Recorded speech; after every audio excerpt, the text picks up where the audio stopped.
Subscribe to Cheating Tales Lab. Now let's begin. Graham French had learned early in life that the most dangerous people weren't the ones who screamed their intentions. They were the ones who smiled while sharpening their knives. At 34, he'd built a successful career as a forensic accountant, the kind of work that taught you to see patterns others missed, to follow threads until the whole ugly tapestry revealed itself. But nothing in his professional life had prepared him for the moment he'd stood in Horace Hamilton's study 3 years ago, shaking the old man's hand while his fiancée, Catherine, beamed beside him, utterly blind to the calculation in her father's eyes. The Hamilton family occupied that peculiar stratum of American society where old money met new pretension. Horace had inherited a pharmaceutical company from his father and expanded it into a regional powerhouse, enough to buy a sprawling estate in Connecticut's horse country and enough influence to sit on hospital boards and country club committees. His wife Marjorie, Catherine's grandmother who'd raised her after her parents died in a car accident when she was 7, came from similar stock, the kind of woman who measured her worth in charity galas and the ability to make servants disappear with a glance. Catherine had been 26 when they met, working at an art gallery in Manhattan, and Graham had fallen hard for her quiet elegance, the way she seemed to float through the world with an almost ethereal grace. It took him 6 months to realize that grace was survival, that she'd learned to make herself small and agreeable because the Hamiltons demanded nothing less than absolute compliance. The first real crack in the facade came 2 weeks after their daughter Emma was born. Graham had returned home from a client meeting to find Marjorie in the nursery, Emma screaming in her crib while the old woman sat in the rocking chair, stone-faced. "Babies need to learn they can't manipulate their caregivers," she'd said when he scooped up his daughter. "You're spoiling her already." He'd asked her to leave. Catherine had cried for 3 hours that night, convinced her grandmother would never forgive them. Graham had held his wife and wondered what kind of childhood produced that level of fear in a grown woman. The incidents accumulated like sediment, each one small enough to dismiss individually. Horace commenting that Emma was getting chunky at her second birthday party. Marjorie rearranging their kitchen cabinets because Catherine clearly didn't learn proper organization. The bi-weekly dinners at the Hamilton estate that felt less like family gatherings and more like performance reviews, with Horace holding court at the head of the table, dispensing judgments on everything from Graham's career trajectory to Emma's table manners. But Graham had been raised by a single mother who'd worked 2 jobs to put him through college, who'd taught him that dignity meant standing your ground and intelligence meant choosing your battles. He smiled through the dinners, deflected the barbs, and focused on his family. Catherine was in therapy now, slowly unpacking decades of conditioning. Emma was bright and happy, if a bit anxious around her great-grandparents. Things were getting better, or so he'd thought, until 3 months ago when he noticed the bruise. Emma had been getting ready for bed, and her pajama sleeve had ridden up, revealing a dark mark on her upper arm. "What happened, sweetheart?" he'd asked, keeping his voice light. "I fell at Grammy Marge's house," she'd said quickly, too quickly, "playing in the garden." The bruise was finger-shaped, for distinct marks where someone had grabbed her hard. When he'd asked Catherine about it, she'd gotten defensive. "Mother said she fell. Are you calling my grandmother a liar?" "I'm saying that's not what a fall looks like." They'd fought, one of their worst arguments, and Catherine had ultimately taken Emma to the pediatrician, who documented the bruise and said it was consistent with a fall or a grab, impossible to say definitively. Case closed, according to Catherine. Drop it. Graham didn't drop things. It was why he was good at his job. He'd started paying closer attention. Emma had been spending more time at the Hamilton estate lately. Catherine had been helping Marjorie plan some foundation gala, and it was easier to bring Emma along than find a sitter. Graham had been traveling more too, working on a fraud case for a client in Boston that required site visits every other week. Except the Boston case had wrapped up 2 weeks ago. Graham had closed it quietly, told Catherine it was ongoing. And instead of traveling, he'd been doing something else entirely. The nanny cam in Emma's backpack had been easy to set up. A button camera that looked like any other, with a wireless transmitter that fed directly to his phone. He'd felt sick doing it, like he was violating his own daughter's privacy, but the alternative was worse. If something was happening, he needed to know. For the first week, the footage showed nothing unusual. Emma playing in the Hamiltons' game room. Marjorie reading to her. Normal grandparent activities. Then came last Tuesday. Graham had been in his office, reviewing client files, when the motion alert pinged on his phone. He'd pulled up the feed absently, expecting to see Emma eating lunch or playing. Instead, he'd watched his daughter's face contort in terror. The camera angle was wrong. Emma's backpack was on the floor, knocked aside, but he could hear everything. Marjorie's voice, cold and precise. Lying is a sin, Emma. We do not tolerate it in this family. Horace, off camera. Bring me my belt. Catherine's voice, and this was what made Graham's blood turn to ice. Daddy, maybe we should just... Be quiet, Catherine. This is how we raised you properly, and it's how Emma will learn. Unless you'd like to question my methods. No, Daddy. I'm sorry. The first crack of leather on skin. Emma's scream. Marjorie counting. 1. Graham had been in his car before the second strike landed, driving 90 miles an hour toward Connecticut, his hands shaking so badly he could barely hold the steering wheel. He'd forced himself to pull over after the 15th strike, forced himself to think clearly. If he burst in, it would be his word against theirs. They'd lawyer up, claim he was an unfit father, that his paranoia was the real problem. The Hamiltons had money and connections.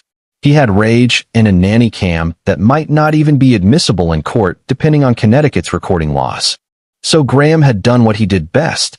He'd worked the problem.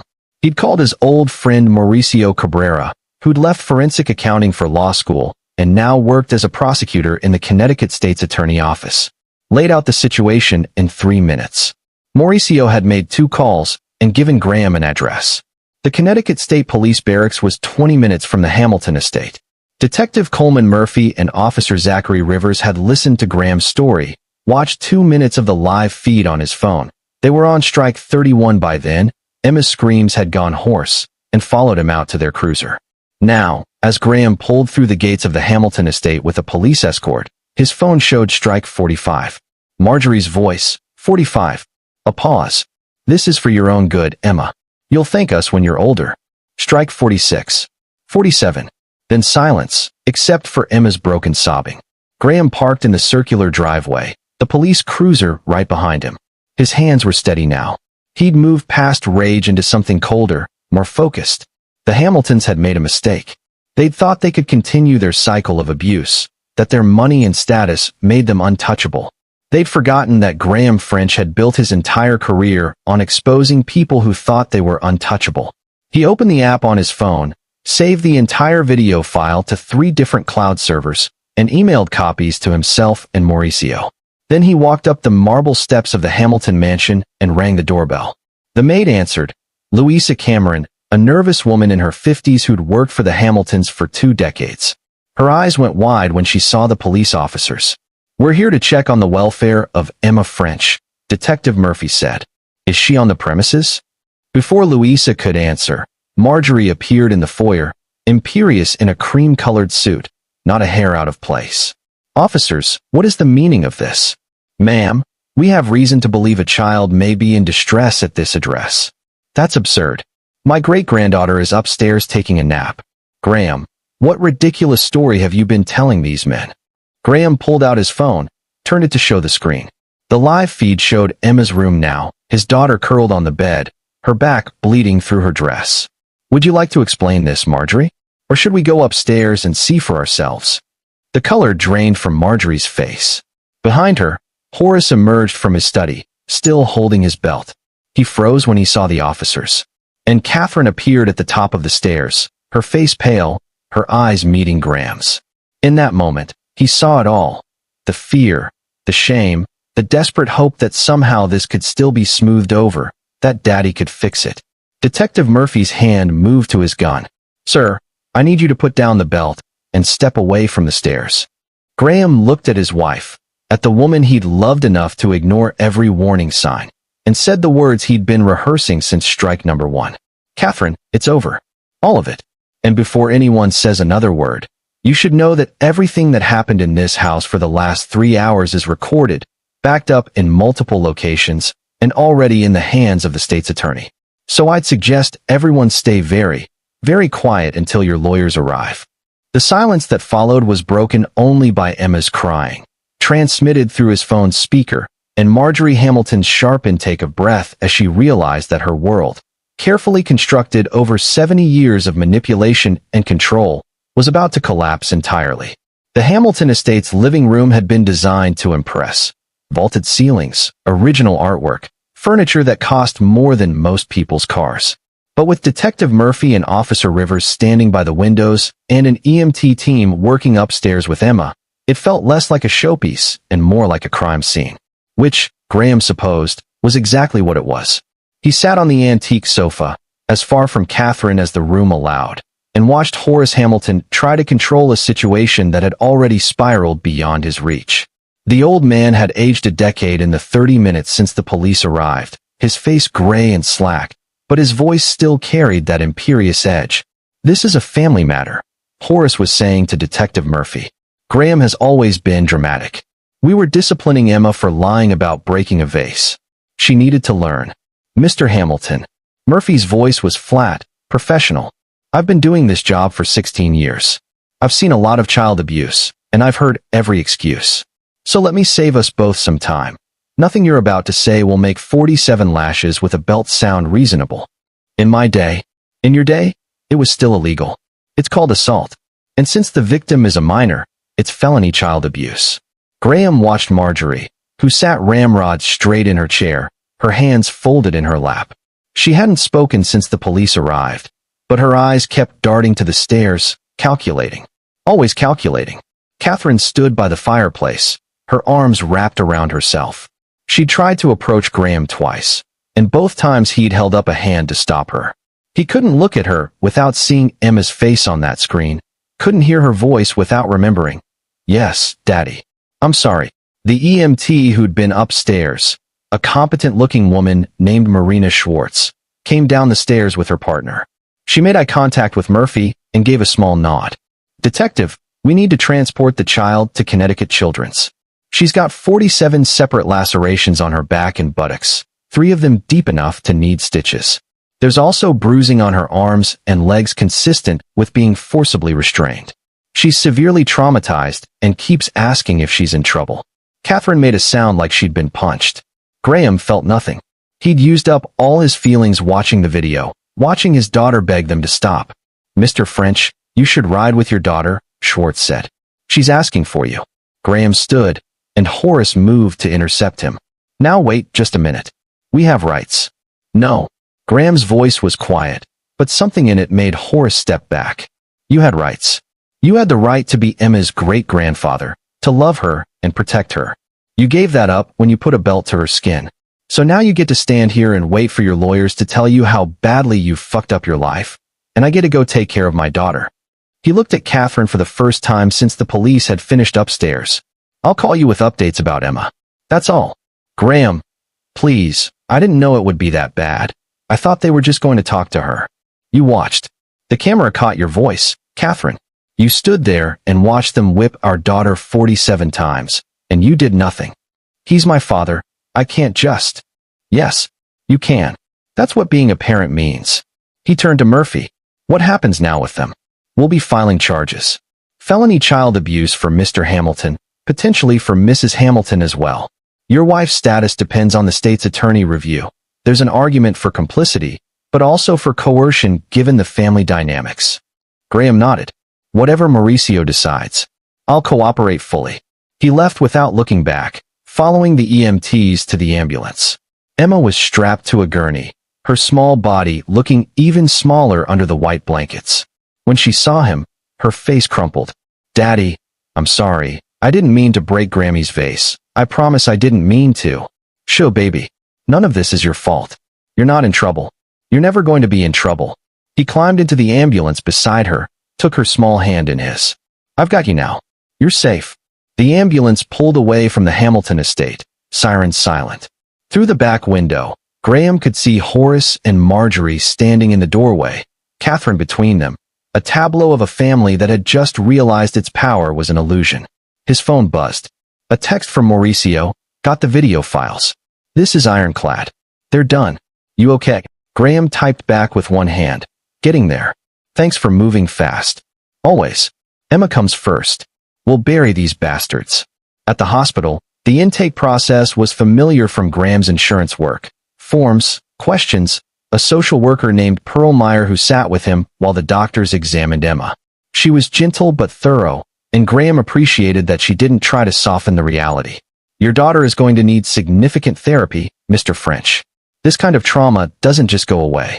But kids are resilient, especially when they have a parent who fights for them. She paused. I have to ask, your wife isn't here? My wife is at her father's house. She witnessed the abuse and didn't intervene. Pearl's expression didn't change, but she made a note. I see. We'll need to coordinate with DCF about custody arrangements going forward. I want full custody. Emergency protective order, if possible. We can help with that. Given the circumstances, I don't think it'll be difficult to arrange. While Emma was being treated, Graham stepped into the hallway and called his mother. Donna French answered on the second ring, and the relief in her voice when she heard his was palpable. Graham, honey, I've been worried sick. Mauricio called me, told me what happened. How's my grandbaby? Physically, she'll heal. Emotionally, his voice cracked for the first time. Mom, they hurt her so badly. And Catherine just stood there. I know, baby. I know. Donna had never liked the Hamiltons, had told Graham from the start that they were poison. She'd been right. You bring Emma to me when she's released. I'll take care of her while you deal with this mess.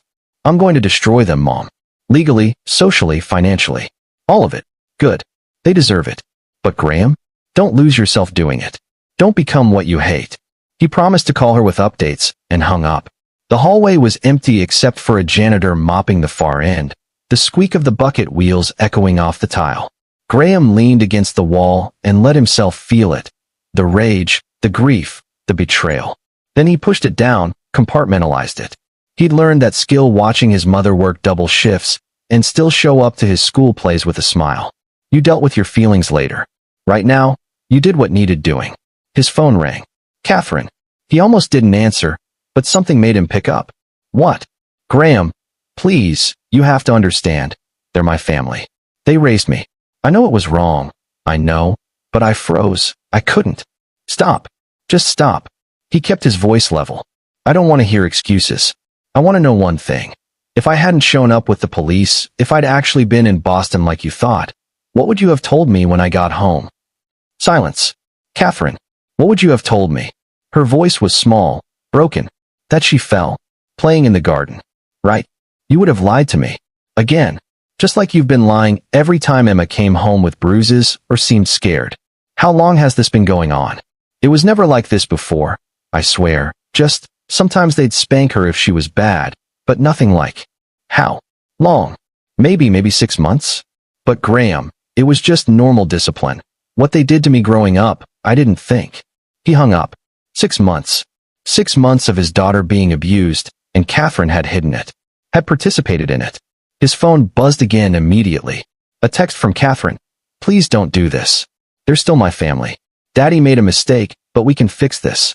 For Emma's sake, we need to stay together. For Emma's sake. As if staying together with people who'd tortured his daughter was somehow in her best interest. He blocked Catherine's number. Then he called his lawyer, Ken Raymond, a sharp specialist in family law who'd handled Graham's estate planning. Ken, I need you to file for emergency custody and divorce papers. Tonight, if possible. Ken didn't hesitate. I heard about what happened. News travels fast in legal circles. I'll have the papers ready by morning. Graham, this is going to get ugly. The Hamiltons will fight. Let them. I have video evidence, police reports, and a daughter with 47 lacerations on her back. They can fight all they want. Okay, I'll draft everything. One question, do you want to pursue a civil suit against the Hamiltons in addition to the criminal charges? Graham hadn't thought that far ahead, but now that Ken mentioned it. Yes. For Emma's therapy costs, her pain and suffering, everything. I want them to pay for what they did in every possible way. Done. I'll coordinate with Mauricio's office on the criminal side. We'll make this airtight. After he hung up, Graham sat in a plastic chair outside Emma's room and pulled up his phone. The video was still there, backed up and secure. He forced himself to watch it again. All 47 strikes. Marjorie counting in that cold voice. Horace explaining between lashes that this hurts me more than it hurts you. Catherine's weak protests that died before they could become actual intervention. He needed to remember this. Needed to remember why he was about to tear apart his marriage and destroy his in-laws. Because in the days ahead, Catherine would cry. and her lawyers would paint him as vindictive, and people who didn't know the full story would suggest counseling or reconciliation or what's best for Emma. This video was what was best for Emma, making sure it never happened again. Dr. Boyd Henson, the attending physician, came out of Emma's room an hour later. He was a weary-looking man in his 50s with kind eyes. Your daughter is going to be fine, physically. We've treated and bandaged the lacerations. Most are superficial, but 3 required stitches. She'll be sore for a while, and there may be some scarring, but nothing permanent. I've prescribed antibiotic ointment and pain medication. And psychologically? Henson's expression darkened. That's above my pay grade, but I've called in a child psychologist, Dr. Faith Holder, who specializes in trauma. She's excellent. She'll be here in the morning to do an initial evaluation. He paused. Mr. French, I've been a pediatrician for 30 years. I've seen a lot of abuse cases. This one, he shook his head. 47 times. While counting. That's not discipline. That's torture. I know. The people who did this, they're in custody? Not yet. But they will be. Henson nodded. Good. Kids who go through this, they need to know the adults who hurt them face consequences. It helps with the healing process, knowing someone fought for them. Graham was allowed to sit with Emma while she slept, one hand holding hers, his other hand scrolling through emails from Mauricio. The state's attorney was moving fast. Warrants were being drawn up for Horace and Marjorie's arrest. The video evidence was being entered into record, and the DCF investigation was officially opened. His phone buzzed with a call from an unknown number. Against his better judgment, he answered. Mr. French, this is Coleman Murphy. Just wanted to give you a heads up. We arrested Horace Hamilton about an hour ago. He's being charged with felony child abuse, second-degree assault, and risk of injury to a minor. His wife is being charged as an accomplice. They're both being held on $50,000 bail. They'll make bail. Oh, absolutely. But they'll be arraigned in the morning, and the judge will issue a no-contact order with Emma. They won't be able to get anywhere near her. And my wife. Murphy hesitated. That's trickier. The state's attorney is reviewing her involvement. There's an argument she was under duress. The Hamiltons have a documented history of psychological control over her.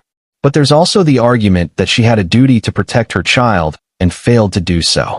What's your personal opinion? Off the record? She's complicit. She made a choice when she stood there and watched. But legally, proving criminal complicity when there's a pattern of abuse and coercion is tough. Mauricio will make the call. After Murphy hung up, Graham sat in the quiet hospital room and thought about Catherine. About the woman he'd married, who'd been so damaged by her upbringing that she couldn't protect her own child. Part of him wanted to feel sorry for her. The rest of him just wanted her gone. Emma stirred around midnight, her eyes opening slowly. When she saw Graham, she tried to sit up, then winced. Careful, sweetheart. You've got stitches. Daddy, are Grammy and Grandpa Horace mad at me? His heart broke. No, baby. They're never going to hurt you again. I promise. But I broke the vase. I deserved. Emma, look at me. He waited until her eyes met his. Nobody deserves to be hit. Not for breaking a vase, not for anything. What they did to you was wrong. It was against the law. Do you understand? She nodded slowly, but he could see the confusion in her eyes. The Hamiltons had spent months telling her that this was normal, that this was love. It would take time to undo that programming. We're going to talk to some people who are really good at helping kids who've been hurt. And you're going to stay with Grandma Donna for a little while, until our house is safe again. Is Mommy going to be there? The million-dollar question. I don't know yet, baby. We're figuring that out. I don't want to go back to Grammy Marge's house. You never have to. I promise you that. She fell back asleep holding his hand, and Graham sat in the darkness, planning. The Hamiltons thought their money and status would protect them, that their lawyers would get them out of this. They didn't understand that Graham had spent his entire career dismantling the financial empires of people who thought they were untouchable. And he was just getting started. The arraignment was scheduled for 9 a.m. at the Connecticut Superior Court. Graham arrived early with Ken Raymond and sat in the gallery, watching as Horace and Marjorie Hamilton were led in wearing yesterday's clothes. Bail having been posted by their lawyer, a sharp-dressed woman named Bridget Cheney, who'd built a career defending Connecticut's wealthy. Horace looked diminished in the harsh courtroom lighting, his usual commanding presence reduced to that of an old man facing consequences. Marjorie sat beside him, stone-faced, but Graham could see her hands trembling slightly as she gripped her purse. Judge Neva Schaefer was a no-nonsense woman in her 60s with a reputation for harsh sentences in child abuse cases. She reviewed the charges without expression, then looked at the Hamiltons. "Mr. Hamilton, you're charged with felony child abuse, second-degree assault, and risk of injury to a minor. Mrs. Hamilton, you're charged as an accomplice to child abuse. How do you plead?" Bridget stood. "Not guilty on all charges, Your Honor. Bail has been posted, but I'm issuing a no-contact order. Neither of you are to go within 500 feet of Emma French, nor are you to contact her directly or indirectly. This includes through third parties. Do you understand?" "Your Honor," Bridget said smoothly, "my clients are the child's great-grandparents. A blanket no-contact order seems excessive. Counselor, your clients are accused of whipping a 6-year-old child 47 times with a belt. I've reviewed the video evidence submitted by the state. Excessive is not the word I'd use to describe my order. Lenient might be more appropriate." Schaefer's voice could have cut glass. "The order stands. Preliminary hearing is set for 2 weeks from today. Defendants are remanded on bail." As the Hamiltons were let out, Horace's eyes found Graham in the gallery. There was no remorse in that gaze, only fury. The old man mouthed something that looked like, "You'll regret this." Graham smiled. Let him think that. Outside the courthouse, Mauricio caught up with him. "That went well. Schaefer hates child abusers. She'll throw the book at them if this goes to trial." "It won't go to trial. They'll try to settle. Probably. But the video is damning. Even with Bridget Cheney, they're looking at prison time." "Good." Graham pulled out his phone, showed Mauricio a document. "This is a civil suit my lawyer is filing today. $10 million for Emma's pain and suffering, therapy costs, and emotional trauma." Mauricio whistled. "You're going scorched earth." "They tortured my daughter." "Yes, I'm going scorched earth." "What about Catherine?" That was the question Graham had been avoiding. Catherine had called 17 times since yesterday, left a dozen voicemails he hadn't listened to. She'd shown up at his mother's house this morning, but Donna had turned her away. "I don't know yet. Ken's filing for emergency custody today. Divorce papers are ready to go. But I need to talk to her first. Be careful. Anything you say can be used in court." "I know. That's why I'm recording the conversation." He drove to the house he'd shared with Catherine, a colonial in a nice neighborhood, bought with his money while the Hamiltons' money sat in trust funds Catherine couldn't touch without her father's approval. Another control mechanism he'd been too blind to see. Catherine's car was in the driveway. He parked and sat for a moment, gathering himself. Then he activated the recording app on his phone and went inside. She was in the living room, still wearing yesterday's clothes, her eyes red from crying. When she saw him, she stood up, hope and fear warring on her face. "Graham, thank God. We need to talk about." "Sit down, Catherine." Something in his voice made her sink back into the chair. He remained standing, maintaining the high ground. "I'm going to ask you some questions, and I want honest answers. Not what you think I want to hear. Not what your father would tell you to say. The truth." She nodded, wrapping her arms around herself. "How long have Horace and Marjorie been hitting Emma?" "I told you about 6 months, but it wasn't always like that. It was just..." "Spanking? That's what you said. Show me what you mean by spanking."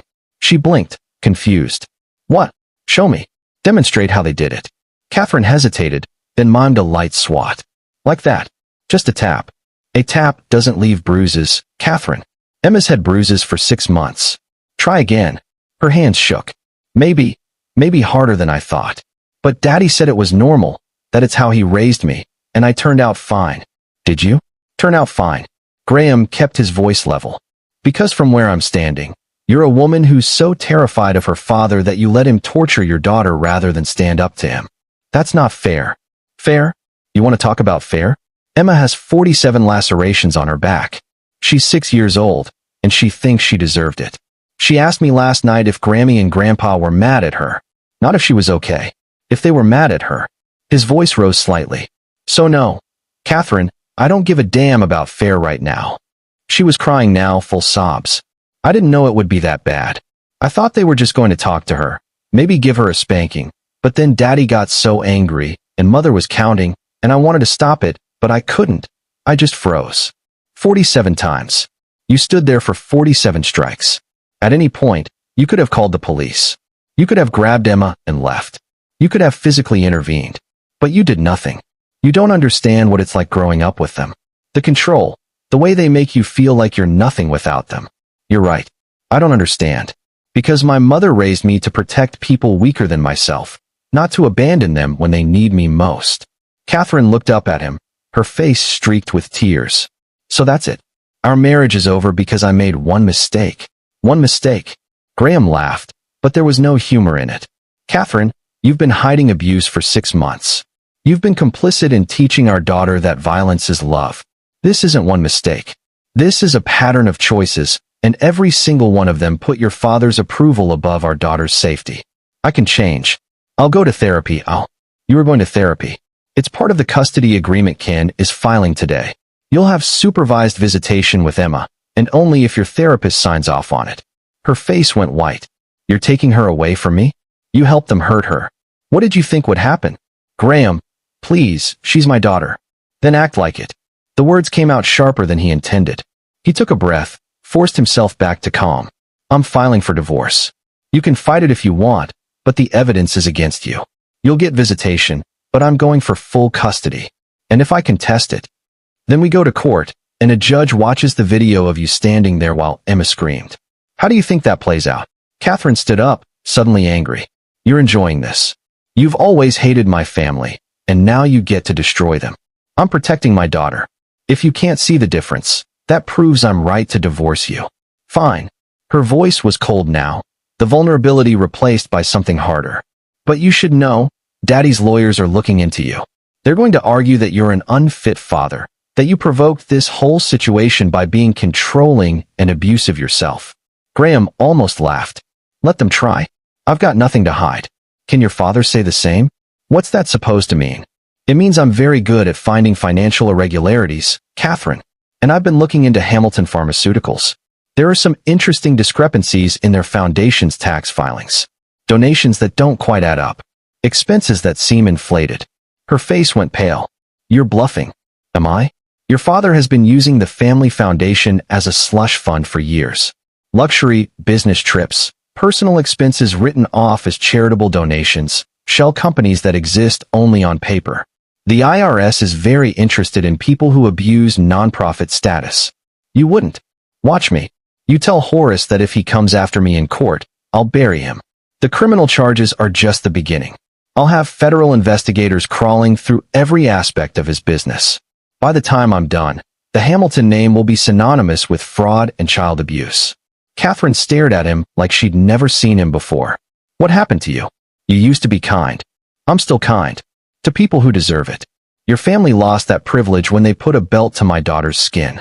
He pulled out an envelope from his jacket. These are divorce papers. Sign them or don't. Either way, this marriage is over. You have 48 hours to move your things out of this house. After that, the locks get changed.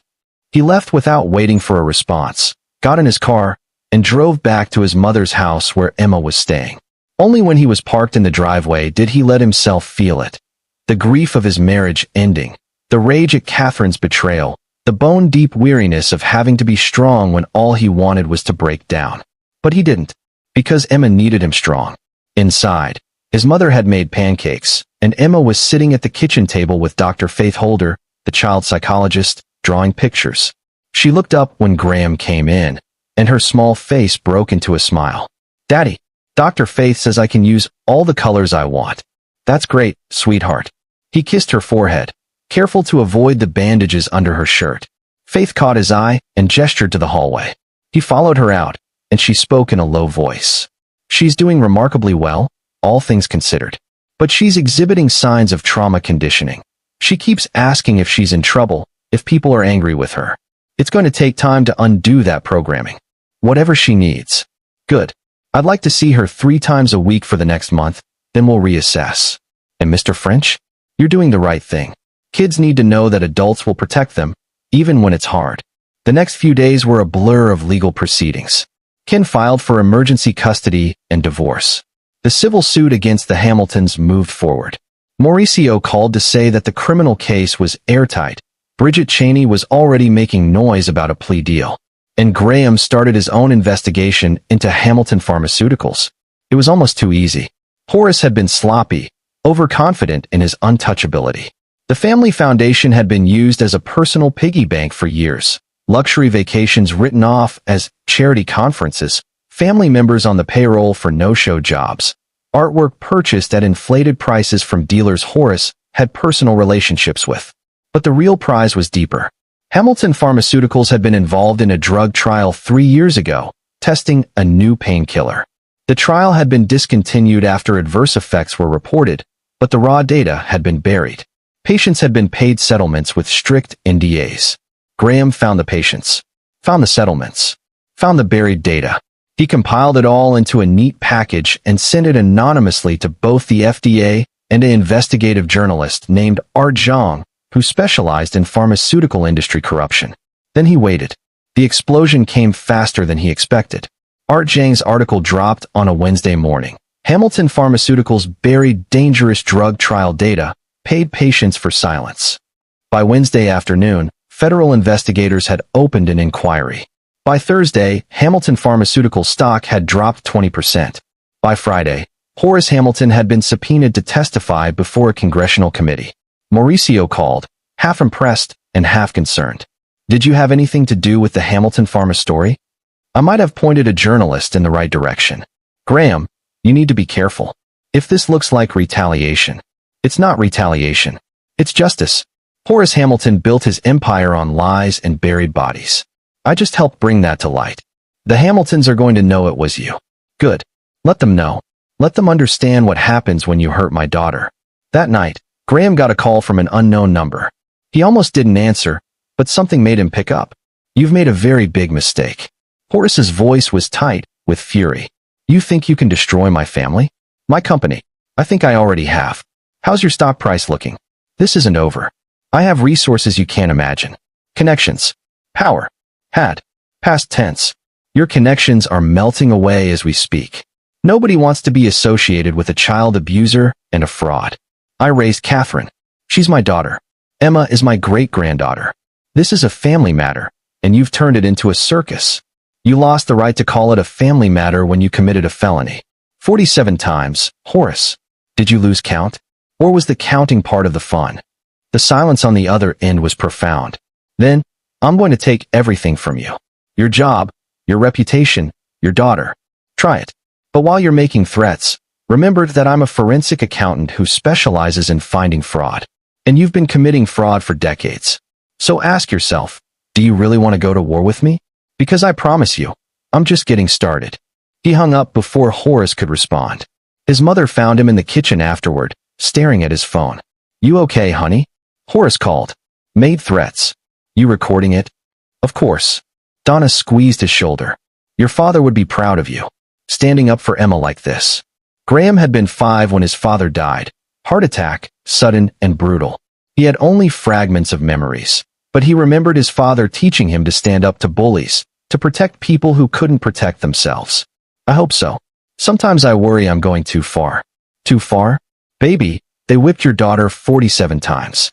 There's no such thing as too far when it comes to protecting your child. She was right.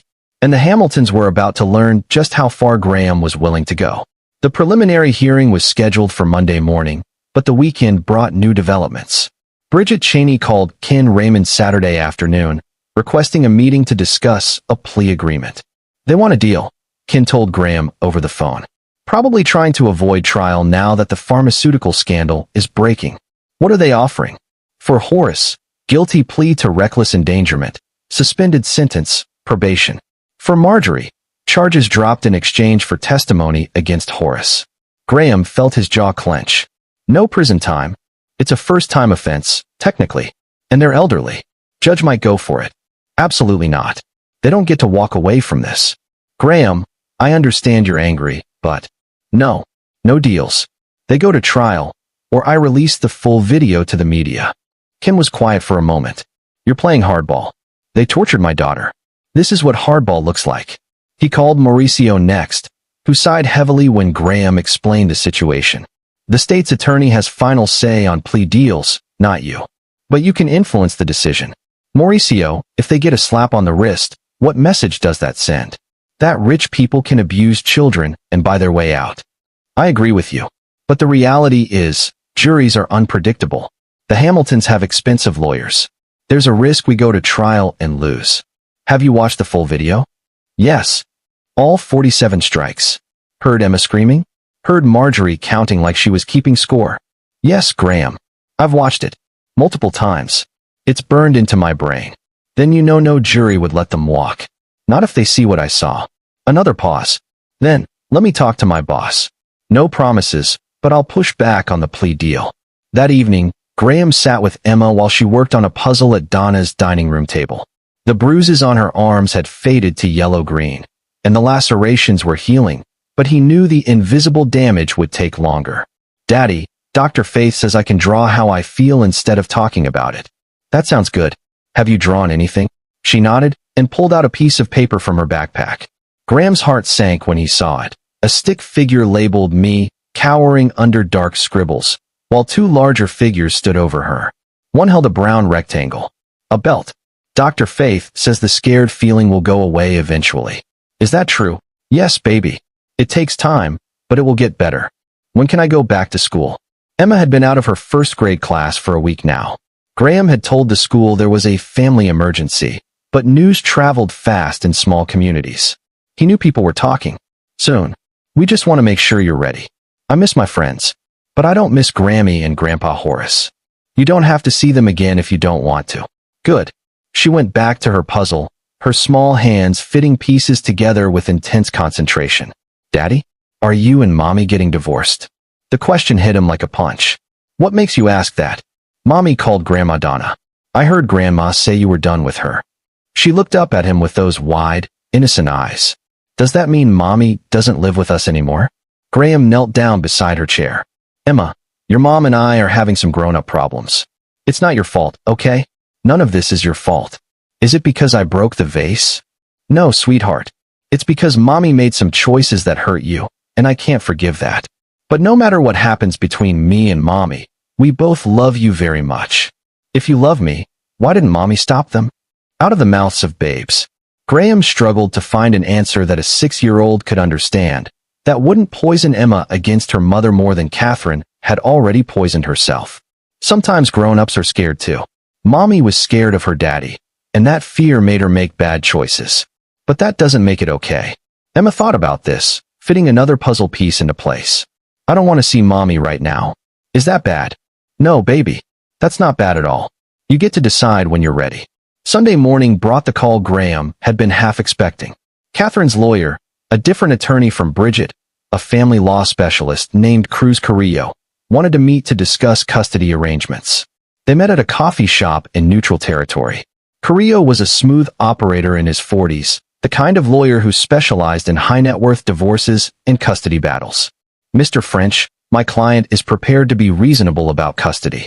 She acknowledges she made mistakes, and she's willing to accept a 60-40 split with supervised visitation for the first 6 months. No. Carrillo blinked. I'm sorry. I want full custody. Catherine gets supervised visitation contingent on therapy completion and sign-off from Emma's psychologist. Non-negotiable. Mr. French, despite what happened, Catherine is still Emma's mother. No judge is going to award you full custody unless there's evidence of direct abuse. She witnessed felony child abuse and did nothing. She's been hiding abuse for 6 months. She lied to me repeatedly. That's evidence. The state's attorney hasn't charged her with any crime. Yet. But they could. I have her on video standing there, watching. I have a recording of her admitting she's hidden abuse for 6 months. Graham leaned forward. So here's what's going to happen. Catherine agrees to my terms, or I push Mauricio to file charges against her as an accomplice. And I release the full video to the media, with her voice clearly audible, explaining to her father that she's sorry for questioning him. Carrillo's professional mask slipped for a moment. You're vindictive. I'm protecting my daughter. If you can't see the difference, you're in the wrong profession. Catherine could fight this. Claim you're being controlling, that you provoked the abuse. With what evidence? My job is legitimate. My income is documented. I have zero history of violence or abuse. Meanwhile, Catherine comes from a family of documented child abusers, enabled that abuse, and has been financially dependent on her father her entire adult life. Graham stood. Tell Catherine she has until tomorrow to agree to my terms. After that, I go nuclear. He left Carrillo sitting there and drove to the storage facility where he'd been keeping evidence. Over the past week, he'd compiled everything he could find on the Hamiltons: financial records, old news articles, testimony from former employees of Hamilton Pharmaceuticals. The picture that emerged was of a family built on control and cruelty.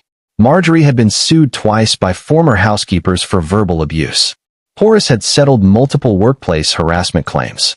The Hamilton Foundation, supposedly dedicated to children's health, had spent more on administrative costs than actual charitable work. Graham had sent packages to the IRS, the Connecticut Attorney General, and 3 different investigative journalists. By the time the criminal trial started, the Hamiltons would be fighting fires on multiple fronts. His phone buzzed. A text from an unknown number. "You've destroyed my family. I hope you're proud. Catherine." She must have gotten a new phone after he'd blocked her old number. He typed back, "You destroyed our family when you let them hurt Emma. I'm just dealing with the aftermath.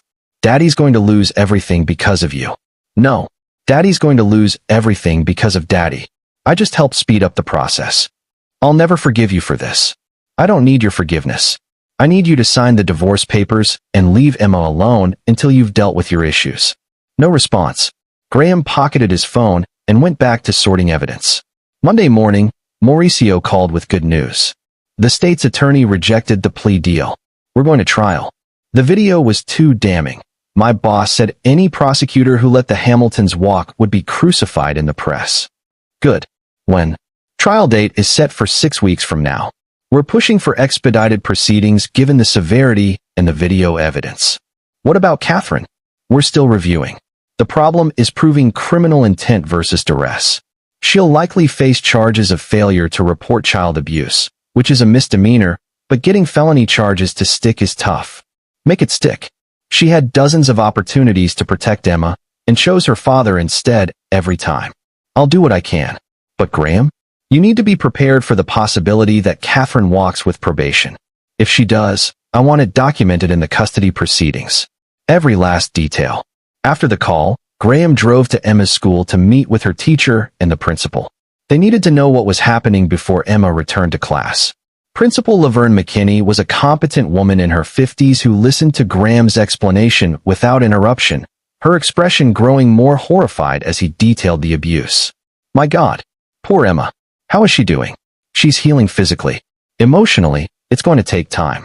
Of course, we'll make sure she has whatever support she needs when she returns. And the people who did this, they're being prosecuted?" "Yes. Trial starts in 6 weeks." "Good." McKinney's voice was firm. "I've been in education for 30 years, Mr. French. I've seen too many cases where abusers face no consequences. The fact that you're fighting for your daughter, that matters." Emma's teacher, Miss Stacy Bird, was younger, more emotional. She'd had Emma in class since September and had noticed some behavioral changes recently. She became more withdrawn, more anxious. "I thought it was just adjustment to first grade, but now..." She trailed off. "I should have seen it. I should have said something." "You couldn't have known," Graham said, though part of him wondered if that was true. How many signs had everyone missed because the Hamiltons were wealthy and respectable? "When she comes back, I'll keep a close eye on her. If there's anything she needs, anything at all, you let me know." Graham thanked them and left. As he drove back to his mother's house, his phone rang. "Bridget Cheney." "Mr. French, we need to talk. I don't think we have anything to discuss. My clients are prepared to make a significant financial settlement in the civil suit. $7 million, no admission of guilt. Not interested." "Mr. French, be reasonable. That's more money than..." "I don't care about the money. I care about justice. Your clients are going to trial, and they're going to prison, and then I'm going to take every penny they have in civil court. Not 7 million. 10 million, plus punitive damages, plus the satisfaction of watching them lose everything.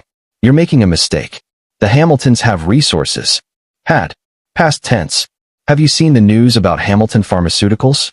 The stock is down 40%. The FDA has frozen their drug trials. Congress is launching an investigation. By the time I'm done, the Hamilton resources will be a pile of legal bills and criminal fines." Cheney's voice turned cold. "You're destroying innocent people's lives. Employees who have nothing to do with this, shareholders, charities that depend on Hamilton Foundation grants." Horace Hamilton destroyed those things when he built his empire on fraud and buried drug trials. I'm just making sure everyone knows the truth. And Bridget, if you're worried about your reputation being tied to child abusers, maybe you should drop them as clients." He hung up before she could respond. That evening, he sat with Emma while she ate dinner, chicken nuggets and fries, her favorite. She'd gained back some of the weight she'd lost in the week since the abuse, and there was color in her cheeks again. "Daddy, Grandma Donna says we might move to a new house. Is that true? Maybe. Would you like that? Can I have a pink room? You can have any color room you want, sweetheart. And a swing set." "Absolutely." She smiled, and Graham felt something loosen in his chest. This was what mattered. Not the legal battles, not the revenge, not the satisfaction of watching the Hamiltons burn. This, his daughter smiling, feeling safe enough to think about swing sets and pink bedrooms. Everything else was just means to an end. His phone buzzed. A text from Ken. "Catherine signed the custody agreement. She's agreed to all your terms." Graham closed his eyes and let himself feel relief. Emma was safe. Legally, officially safe. Now he just had to make sure the people who'd hurt her paid the full price. The trial of Horace and Marjorie Hamilton began on a cold Tuesday morning in late February. Graham had taken the day off work. He'd been working reduced hours anyway, splitting time between Emma's therapy appointments and building his case against the Hamiltons. The courtroom was packed. News of the case had spread, especially after Art Zhang's articles about Hamilton Pharmaceuticals had gone viral. The combination of child abuse and corporate fraud had turned the Hamiltons into a media sensation, and not the kind they were used to. Graham sat in the front row with Mauricio, watching as Horace and Marjorie were let in. They'd aged visibly in the 6 weeks since their arrest. Horace's usual commanding presence had collapsed into something smaller, more desperate. Marjorie still held herself with rigid dignity, but Graham could see the cracks. Judge Schaefer took the bench, and the proceedings began. Mauricio's opening statement was simple and devastating. He described the abuse in clinical detail, promised to show the jury video evidence, and painted the Hamiltons as wealthy elitists who believed their money and status put them above the law. Bridget Cheney's opening statement attempted to reframe the narrative. Horace and Marjorie were old-fashioned grandparents who'd made an error in judgment, who genuinely believed they were disciplining Emma for her own good. They were products of a different era, when corporal punishment was considered normal. Graham watched the jury's faces as Bridget spoke. They weren't buying it. The prosecution's case moved swiftly. The EMTs testified about Emma's injuries. Dr. Henson described the lacerations and bruising in medical terms that made several jurors flinch. Detective Coleman Murphy walked the jury through the arrest, the evidence collection, the recorded phone calls where Horace had made threats. And then, on day 3, Mauricio played the video. The courtroom fell silent as Emma's screams filled the air. Graham had watched this video dozens of times, but it never got easier. He forced himself to keep his eyes on the jury, watching their reactions. Horror, disgust, anger. One woman covered her mouth, fighting tears. Marjorie's voice on the audio, counting 32-33. Horace, breathing hard. "You will learn to obey." Catherine's voice, weak.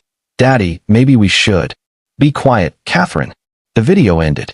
The silence in the courtroom was absolute. Mauricio let it breathe for a long moment. Then, "The defense will tell you this was discipline. I ask you, at what number did it stop being discipline and become torture?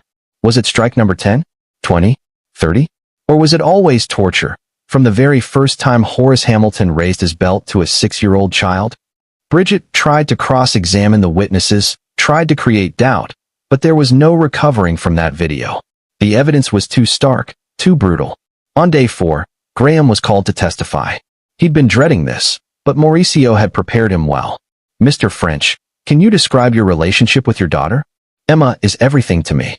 I've been her primary caregiver since birth. I work from home 2 days a week so I can do school pickups. I coach her soccer team. I read to her every night." "And your relationship with the defendants?" "Strained. They're very controlling, very focused on appearances and obedience. I tried to maintain a relationship for Catherine's sake, but it became clear they saw Emma as property to be managed rather than a child to be loved." "When did you first suspect Emma was being abused?" Graham described the bruises, Catherine's explanations, his growing concern. He described setting up the nanny cam, Watching the live feed, the sickening realization that his worst fears were true. What went through your mind when you saw the abuse happening in real time? Terror, rage, and then clarity. I knew I had to be smart about this. That bursting in without evidence would let them hide behind their money and lawyers. So I called the police and made sure everything was documented. Bridget's cross-examination was aggressive. Mr. French, isn't it true you've had a contentious relationship with the Hamiltons since you married their daughter? I wouldn't say contentious. They're controlling, and I don't like people trying to control my family. And isn't it true you've been conducting a vendetta against the Hamilton family, leaking information to journalists, filing frivolous lawsuits? Objection, Mauricio said. Relevance. Sustained, Judge Schaefer said. Ms. Cheney, the civil suit and any alleged media leaks are not on trial here. Bridget shifted tactics. Mr. French, you installed a hidden camera in your daughter's backpack without your wife's knowledge or consent. Doesn't that strike you as deceptive? I was trying to protect my daughter. If that's deceptive, I'll own it. And you didn't think to communicate with your wife about your concerns? I tried. Catherine dismissed them. She was more concerned with pleasing her father than protecting Emma. That's speculation. No, it's documented fact. I have recordings of our conversations where she admitted as much. Bridget realized she was digging a hole and moved on. By the time Graham stepped down, he felt wrung out but satisfied. He'd told the truth, and the jury had listened. The defense's case was weak. Bridget called a child psychologist who testified that corporal punishment, when applied correctly, could be an effective discipline tool. Mauricio's cross-examination destroyed her. Doctor, in your professional opinion, is 47 strikes with a belt applied correctly? She'd stammered and qualified until she'd contradicted her own testimony. Bridget called character witnesses, people who testified that Horace and Marjorie were pillars of the community, generous philanthropists, loving family members. But Mauricio had done his homework. He produced testimony from former Hamilton Pharmaceuticals employees about Horace's verbal abuse, from former household staff about Marjorie's cruelty, from charity directors who confirmed that the Hamilton Foundation was more interested in tax breaks than actual charitable work. By the time closing arguments rolled around, the verdict was inevitable. Mauricio's closing was powerful. The defendants want you to believe this was discipline gone too far, a momentary lapse in judgment. But I ask you to consider the evidence. This wasn't a momentary lapse. It was calculated, systematic torture. Marjorie Hamilton counted each strike 47 times. She kept score while her husband brutalized a child. That's not discipline. That's sadism. Bridget's closing tried to generate sympathy. These are elderly people who made a terrible mistake. They're products of a different era. Sending them to prison serves no purpose. They're no danger to society. The jury deliberated for 3 hours. When they came back, Graham held his breath. On the count of felony child abuse, how do you find? Guilty. On the count of second-degree assault. Guilty. On the count of risk of injury to a minor. Guilty. Horace's face went gray. Marjorie sat stone still, but Graham saw her hands shaking. Judge Schaefer set sentencing for 2 weeks out and remanded the Hamiltons to custody pending sentencing. As they were led away, Horace looked at Graham one last time. There was no fury now, just defeat. Outside the courthouse, Graham was mobbed by reporters. He gave a brief statement. Justice was served today. My daughter is safe, and the people who hurt her will face consequences. That's all that matters. Mauricio pulled him aside afterward. That was a slam dunk. Schaefer's going to throw the book at them. I'm predicting 5 to 7 years for Horace, 3 to 5 for Marjorie. Good. There's one more thing. The state's attorney decided to charge Catherine with failure to report child abuse. It's a misdemeanor, but it'll be on her record. Will she do any jail time? Probably not. Suspended sentence, probation. But it'll affect the custody proceedings. Graham nodded. He'd won. Emma was safe. The Hamiltons were going to prison. Catherine would face consequences. So why did he feel so empty? The sentencing hearing 2 weeks later was brief. Judge Schaefer was merciless. Mr. Hamilton, Mrs. Hamilton, I've been on the bench for 22 years. I've seen a lot of child abuse cases, but I've never seen anything quite like this. The premeditation, the systematic nature, the sheer cruelty, it's beyond comprehension. She sentenced Horace to 7 years in state prison. Marjorie got 5. Both would be eligible for parole after serving 70% of their sentences, But given their ages, Horace was 78, Marjorie 76, they might die behind bars. I hope, Schaefer said, that you spend every day of your incarceration thinking about what you did to that little girl. And I hope you realize that the pain you caused can never be undone. They were led away in handcuffs. Graham watched them go and felt nothing. No satisfaction, no relief. Just a kind of hollow completion. Catherine's sentencing was scheduled for the following week. She pleaded guilty to failure to report child abuse and received 2 years of probation, mandatory therapy, and a fine of $10,000. The judge also issued a formal finding that she'd been complicit in the abuse, which can immediately used in the custody proceedings. Graham didn't attend her sentencing. He had nothing left to say to her. The civil trial took place in April. Graham's lawyers presented the evidence of Emma's injuries, her ongoing therapy costs, the psychological damage that would require years of treatment. They presented expert testimony about the long-term effects of childhood trauma. The jury awarded Emma $12 million in damages, $10 million compensatory, $2 million punitive. Hamilton Pharmaceuticals filed for bankruptcy 3 months later. The FDA investigation had revealed systematic fraud, and the company was drowning in lawsuits from patients harmed by the buried drug trial. The company's assets were liquidated to pay settlements. The Hamilton estate was sold to satisfy the civil judgment. The family foundation was dissolved after the IRS found massive tax fraud. The Hamilton name, once synonymous with wealth and philanthropy in Connecticut, became a cautionary tale. Graham took no pleasure in it. He'd set out to destroy the Hamiltons, and he'd succeeded beyond his expectations. But destroying them didn't undo what they'd done to Emma. Nothing could undo that. 6 months after the trial, Graham sat in Dr. Faith Holder's office while Emma had her session. Faith had been seeing Emma 3 times a week since the abuse, and the progress was slow but real. She's doing well, Faith told him afterward. The nightmares are less frequent. She's engaging more with her peers at school.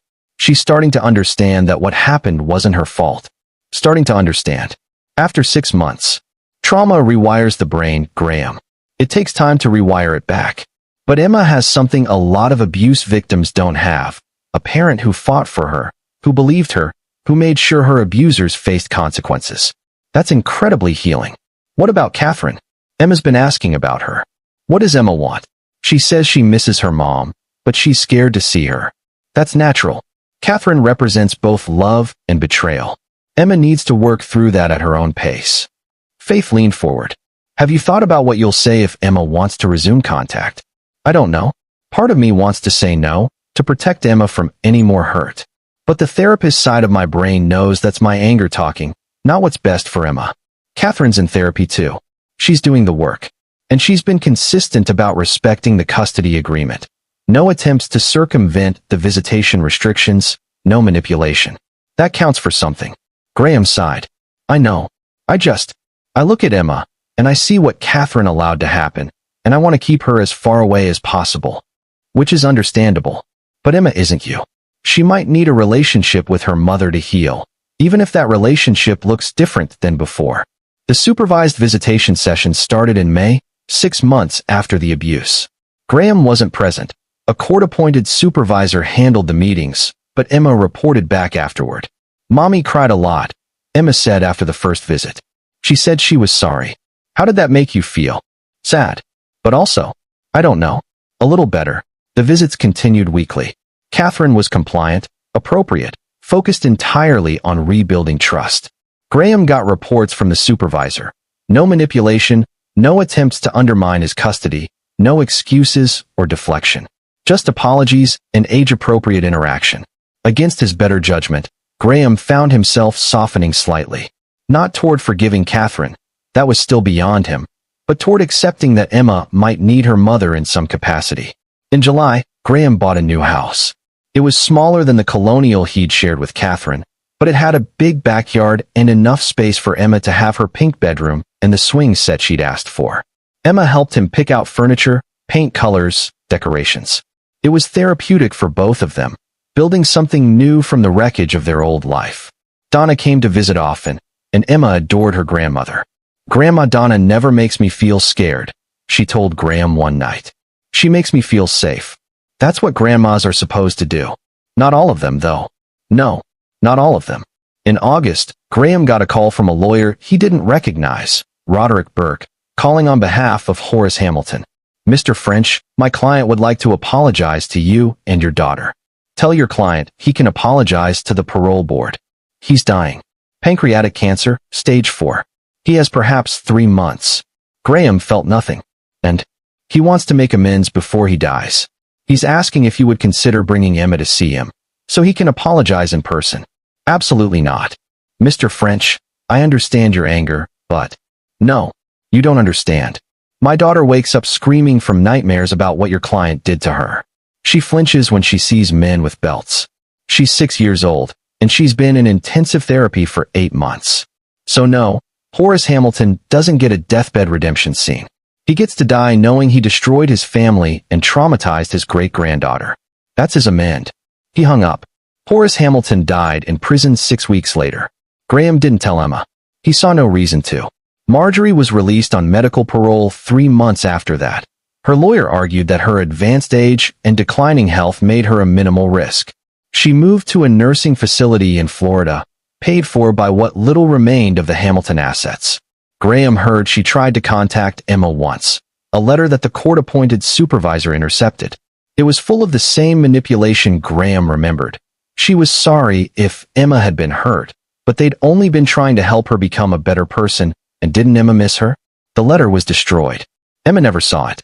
1 year after the trial, Graham sat in his backyard watching Emma play on her swing set. She was 7 now, taller, more confident. She still saw Dr. Faith weekly, but the sessions were more about managing anxiety than processing acute trauma. Catherine pulled up in the driveway. She'd been granted unsupervised visitation 2 months ago, after her therapist and Emma's both signed off. The visits were limited to 4 hours twice a month, always during daylight, always with Graham's knowledge. Emma ran to her mother, and Catherine scooped her up, holding her tightly. Graham watched from the porch, ready to intervene if needed, but the interaction was healthy. Normal, even. Catherine walked over after Emma ran back to the swing set. "Hi. Hi." They stood in awkward silence. They hadn't had a real conversation since the divorce was finalized. "She's doing well," Catherine said finally. "She is. I know I don't get to take credit for that. I know that's all you and your mom and Dr. Faith." Graham didn't argue. "I'm not asking for forgiveness," Catherine continued. "I don't deserve it. But I wanted you to know, therapy has helped me see how badly I failed her. Failed both of you. And I'm trying to be better. For Emma's sake, I hope you are. I know you hate me. I would too, in your position. But Graham, thank you. For not cutting me out of her life completely. I know you could have. I'm not doing it for you. I'm doing it for Emma. She needs to know that her mother chose to change, that people can get better. Otherwise, she'll think she's doomed to repeat the cycle." Catherine nodded, blinking back tears. "I heard about Daddy. That he tried to contact you. He wanted to apologize. I said no. Good. He didn't deserve forgiveness." It was the first time Graham had heard Catherine speak against her father without immediately backtracking. Maybe she really was changing. "Mother sends letters sometimes," Catherine said. "I don't read them. My therapist says I need to establish boundaries, that I spent my whole life being controlled by them. That's good advice. I'm selling the trust fund assets. What's left of them? I'm donating it all to child abuse prevention charities. I don't want their money." Graham looked at her, really looked at her for the first time in months. She'd lost weight, aged. But there was something different in her eyes, something clearer, more grounded. "That's a good thing to do." Emma called out, "Mommy, watch this," and did a flip off the swing. Catherine rushed over, making sure she was okay, praising her courage. Graham watched them together and felt something shift. Not forgiveness, he wasn't there yet, might never be there. But maybe acceptance. Acceptance that Catherine was doing the work, that Emma needed her mother, that healing was possible even after betrayal. Later that night, after Catherine had left and Emma was asleep, Graham sat on the porch with a beer and let himself feel it all. The rage had faded, replaced by something more manageable. The Hamiltons were gone, Horace dead, Marjorie exiled, their empire dismantled. Catherine was rebuilding herself, slowly, painfully. Emma was healing. He'd won. Emma was safe. The abusers had been punished. Justice had been served. But victory felt different than he'd expected. It wasn't triumphant or satisfying. It was just quiet. A sense of something finished, a chapter closed. His phone buzzed. A text from Mauricio. Saw the news about Horace. How are you doing? Graham typed back. I'm okay. Emma's doing well. That's what matters. You did good, man. Not many people would have fought like you did. I did what any father should do. Yeah, but not every father does. Graham put his phone away and looked up at the stars. Somewhere in a nursing home in Florida, Marjorie Hamilton was probably plotting her comeback, still convinced she'd done nothing wrong. Somewhere in Connecticut, Catherine was probably in therapy, working through decades of damage. Somewhere in heaven or hell or nowhere at all, Horace Hamilton was gone. And here, in this backyard, Emma was safe. She was healing. She was loved. That was the only victory that mattered. 18 months after the trial, Graham got a call from Art Zhang, the journalist who'd broken the Hamilton pharmaceutical story. Mr. French, I'm working on a follow-up piece about the Hamilton case. I was hoping to interview you. What kind of follow-up?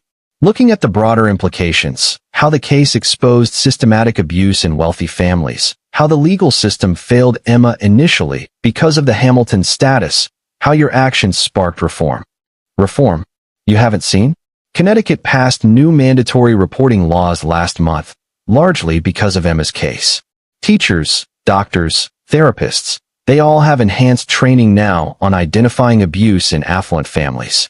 The law's informally called the Emma French Protection Act. Graham felt his throat tighten. I didn't know. It's a direct result of your fight. You didn't just save your daughter. You potentially saved hundreds of other kids whose abuse might have been overlooked because their abusers were wealthy and respectable. The interview ran in October. Art had done his homework, interviewing Dr. Faith, Detective Murphy, Mauricio, even some of the jurors from the trial. The article painted Graham as a hero, something he still wasn't comfortable with. You did what was necessary, Mauricio told him when they met for coffee. You didn't just react emotionally. You were strategic. You documented everything. You used your skills to expose the Hamiltons' fraud. That's not revenge, that's justice. Sometimes it felt like revenge. Maybe it was both. But so what? They deserved it. Graham thought about that. About the line between justice and revenge, between protecting his daughter and destroying her abusers. In the end, maybe it didn't matter what you called it. What mattered was that Emma was safe. In November, Catherine asked if Emma could spend Thanksgiving with her. Just the two of us, she said. I want to cook her favorite foods, watch movies, just be her mom for a day. Graham's first instinct was to say no. But Emma had been asking about it, and Dr. Faith thought it might be good for their relationship. One day, you bring her back by 7 p.m. Thank you, Graham. I won't let her down. And she didn't. Emma came home happy, full of Catherine's cooking, talking about how they'd made pumpkin pie together and watched 3 Disney movies. Did you have fun? Graham asked. Yeah. Mommy's different now. She listens more. She doesn't get scared when I talk. That's good, sweetheart. Daddy? Do you think Mommy can come to my birthday party? Graham's first birthday party since the abuse would be in January. He'd been planning something small, just family and a few school friends. Do you want her there? Yeah, I think so. If that's okay. If you want her there, then she can come. Emma hugged him fiercely. You're the best daddy ever. The birthday party was a success.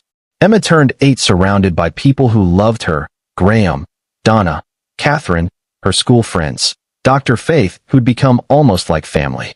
Catherine stayed in the background, appropriate and supportive, not trying to overstep. As Graham watched his daughter blow out her candles, making wishes he hoped would come true, he realized something. He'd spent the last 18 months focused on destroying the Hamiltons and protecting Emma from Catherine. But the real victory wasn't their destruction. It was this: Emma laughing, surrounded by love, feeling safe enough to make wishes. That was what he'd fought for. And somehow, despite everything, he'd won. 2 years after the trial, Graham was invited to speak at a conference on child protective services. The topic was overcoming institutional barriers in high-profile abuse cases. He almost said no. Public speaking wasn't his thing, and he didn't want to exploit Emma's trauma for personal gain.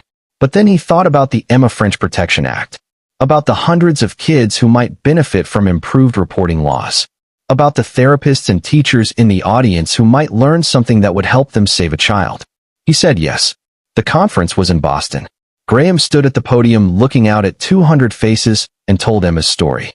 He didn't spare the details. The video, The 47 strikes, the Hamiltons' arrogance, the system's initial reluctance to believe that wealthy, respectable people could be abusers. The thing about privilege, he said, is that it creates blind spots. The Hamiltons' money and status made people assume they were good people. Teachers missed signs. Doctors gave them the benefit of the doubt. Even I, in the beginning, tried to rationalize what I was seeing because they seemed so normal, so respectable.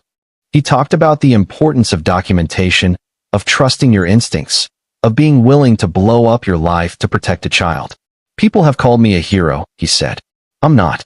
I'm just a father who did what needed to be done.